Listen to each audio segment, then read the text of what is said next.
किसी को भी आईएएस बनना है पहले अटेम्प्ट में, बस मेरी एक बात मान लो, उससे ज्यादा कुछ मत करो तुम, गारंटी तुम्हारा सिलेक्शन होगा, गारंटी।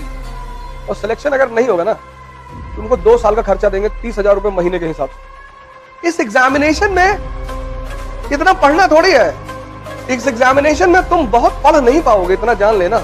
तुम इतनी छोटी सी बात नहीं समझ पाते, क्योंकि तुम्हारा मन कहता है कि इतनी बड़ी अचीवमेंट इतने छोटे रास्ते से हो जाएगी। सर ऐसे ही होती है।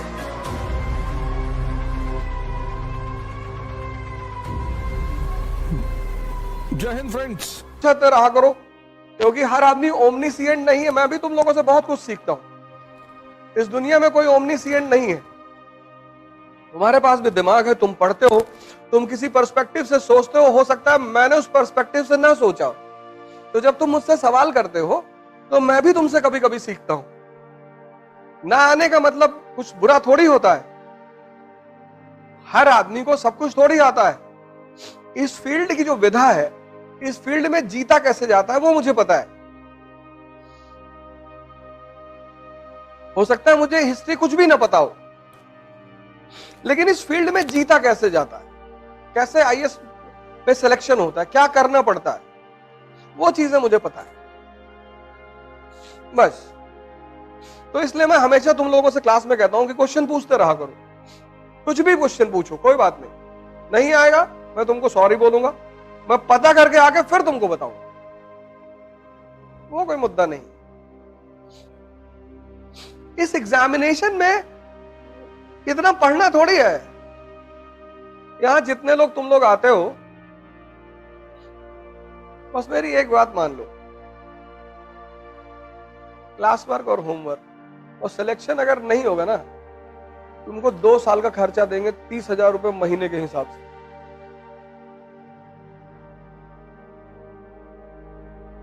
तुम क्यों टेंशन ले रहे हो यार? आज इकरा में मान लो 100 लोग आ रहे हैं, ठीक है, बहुत आ रहे हैं। ये 100 वो लोग हैं जिन्होंने जीवन में खतरा ले रखा है कि पैसा डूब जाएगा तो, लेकिन चलो। जब तुम कोई बिजनेस शुरू करते हो तो तुम्हारा बिजनेस पहले दिन में नहीं खड़ा होता। बिजनेस का पहला चरण है फेथ। इतनी बड़ी बड़ी कंपनियां मार्केट में हैं, तो लोग उनको पास जाएंगे। जब आदमी पैसा देता है वो कहता है कि यार जिसका नाम है उसके पास चलो,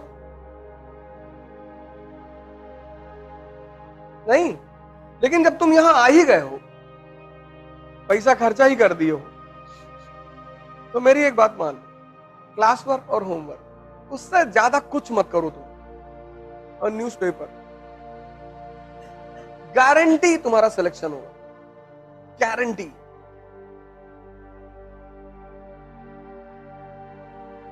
हम अपनी गारंटी ले रहे हैं, अपनी। और आज से प्रयोग नहीं कर रहे हैं। पिछले 15 साल 20 साल पढ़ाते हो क्या? 15 साल से प्रयोग कर रहे हैं, 15।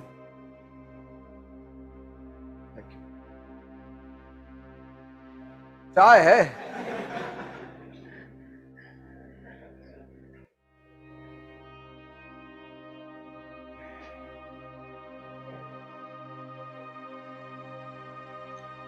तुम सिर्फ क्लास वर्क, होमवर्क, न्यूज़पेपर कर लो, गारंटी तुम्हारा सिलेक्शन हो। ये हिंदुस्तान में जो 10, 20, 50 लोग मुझे मानते हैं, उसकी वजह यही है। किसी डॉक्टर की जब दवा सूट कर जाती है तभी तो दोबारा तुम उस डॉक्टर के पास जाते हो।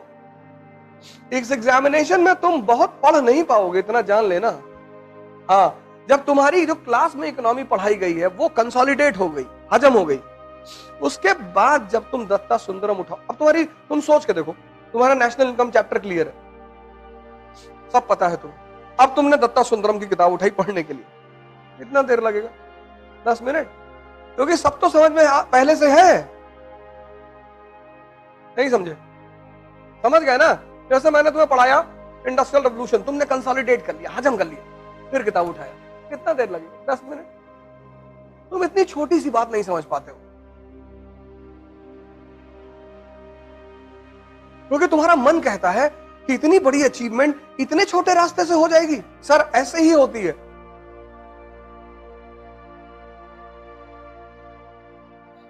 जितनी बड़ी बड़ी अचीवमेंट है उनके छोटे छोटे फॉर्मूले हैं। जितनी छोटी छोटी अचीवमेंट है उनके बड़े बड़े फॉर्मूले हैं। नियम है इस संसार का। यहां सबको बोलो भैया मैं सच बोलता हूं, तुमको लोग कहेंगे कि झूठा एक नंबर का है। और तुम सबसे बोलो कि मैं झूठ बोलता हूं, तो लोग कहेंगे बहुत सच बोलता है ये आदमी। ये अजीब सा खेल है, अजीब सा। एनसीईआरटी में कितनी बार तुम लोगों को बोला हूं, एनसीईआरटी मतलब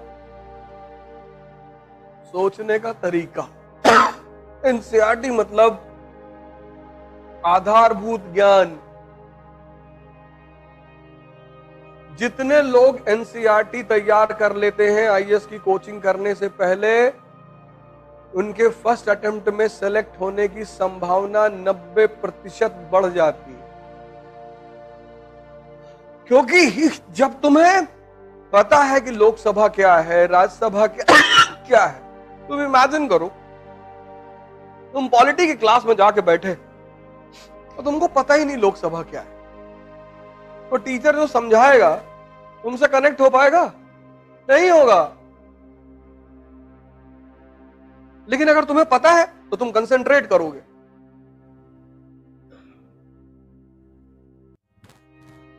नहीं करोगे फिर तो 50% तुम सीख के आए थे और 50 तुमने क्लास में सीख लिया। जड़ मजबूत हो गई कि नहीं हो गई?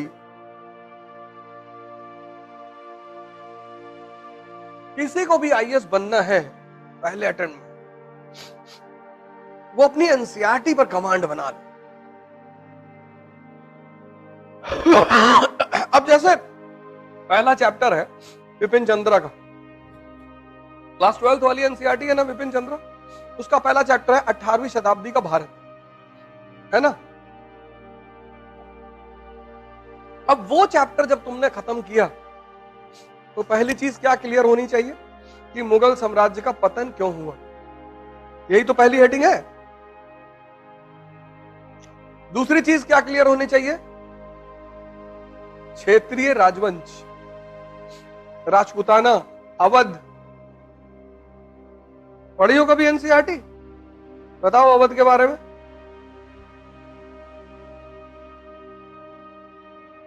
तुमने पढ़ा ही नहीं। बस तुमने पढ़ा इस उद्देश्य से, तुमने इस उद्देश्य से तुमने नहीं पढ़ा। तुमने पढ़ा, मैं ये नहीं कह रहा हूं तुमने नहीं पढ़ा, तुमने पढ़ा, पर तुमने उद्देश्य विहीन होकर पढ़ाई की। तुम्हारा पढ़ना बेकार चला गया, तुम्हारी मेहनत बेकार चली गई।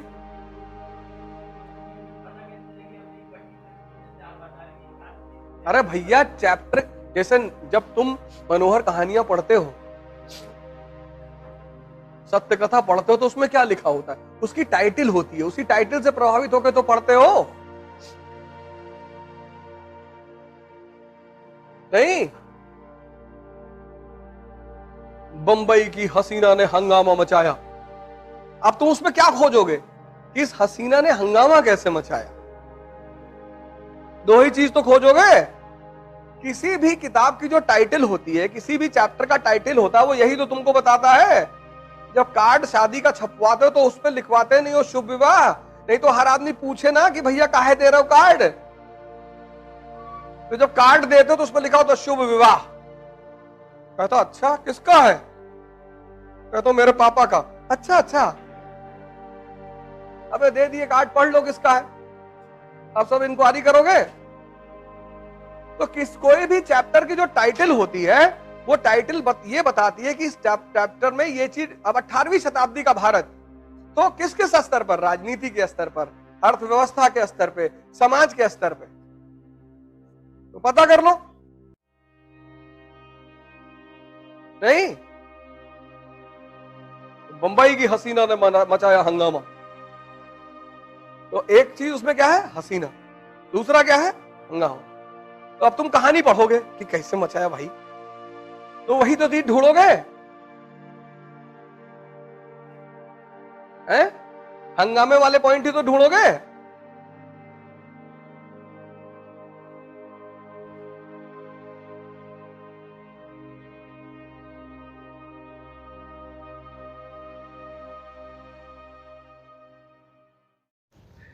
हेलो दोस्तों, स्वागत है आप लोग को मेरे नए वीडियो में। दोस्तों फिर से मैं हाजिर हूँ आप लोगों के लिए एक दमदार वीडियो लेके ओझा सर की। दोस्तों इस वीडियो में ओझा सर ने बताया है कि आईएएस कैसे बना जाता है, कैसे उसकी पढ़ाई की जाती है और कैसे उसका शेड्यूल बनाया जाता है दिन का, कैसे आप फर्स्ट अटेम्प्ट में क्लियर कर लेंगे। इस वीडियो में आपको पूरी जानकारी मिलेगी। इस वीडियो में उन्होंने बताया है कि अगर आप आईएएस पहले बार में क्वालिफाई करना चाहते हैं तो उसके लिए आपको क्या क्या करना चाहिए। आप विश्वास भी नहीं कर सकते कि इतने कम समय में इतने छोटी रोड से आप अपनी मंजिल तक पहुंच सकते हैं। तो मैं चाहता हूं कि जो भी लड़के हैं जो आईएएस की तैयारी कर रहे हैं, जो भी भाई बहनें हैं जो आईएएस की तैयारी कर रही हैं या कर रहे हैं, अगर आप आईएएस बनना चाहते हैं तो ओझा सर की ये वीडियो जरूर देखें। ये वीडियो देखने के बाद आपको ये समझ में आएगा कि जो आप त्रुटियां करते हैं वो नहीं करना चाहिए। किस रास्ते से जाएंगे तो आप अपनी मंजिल तक जल्दी पहुंच जाएंगे। ये तो नहीं कि आप बड़ी रास्ता चूज कर लिए, मंजिल तक पहुंचने में बहुत समय लग जाए। तो आप ओझा सर के गाइडेंस में ये सीख सकते हैं कि छोटी रोड से अपने मंजिल तक कैसे पहुंचे। तो इस वीडियो में ओझा सर ने यही बताया है। मैं चाहता हूं, मैं आप लोग से रिक्वेस्ट करता हूं कि अगर आप खोले हैं ये वीडियो, प्ले किए हैं ये वीडियो, तो वीडियो को पूरा देखें और समझें कि कैसे फर्स्ट अटेम्प्ट में आईएएस क्लियर किया जा सकता है। अगर आप और भी ओझा सर की वीडियो चाहते हैं तो कमेंट करके ज़रूर बताएं। मैं और भी वीडियो जिस टॉपिक पे चाहते हैं उस टॉपिक पे लाने की कोशिश करूंगा। धन्यवाद मित्रों, फिर मिलते हैं अगले वीडियो में। तब तक के लिए जय हिंद।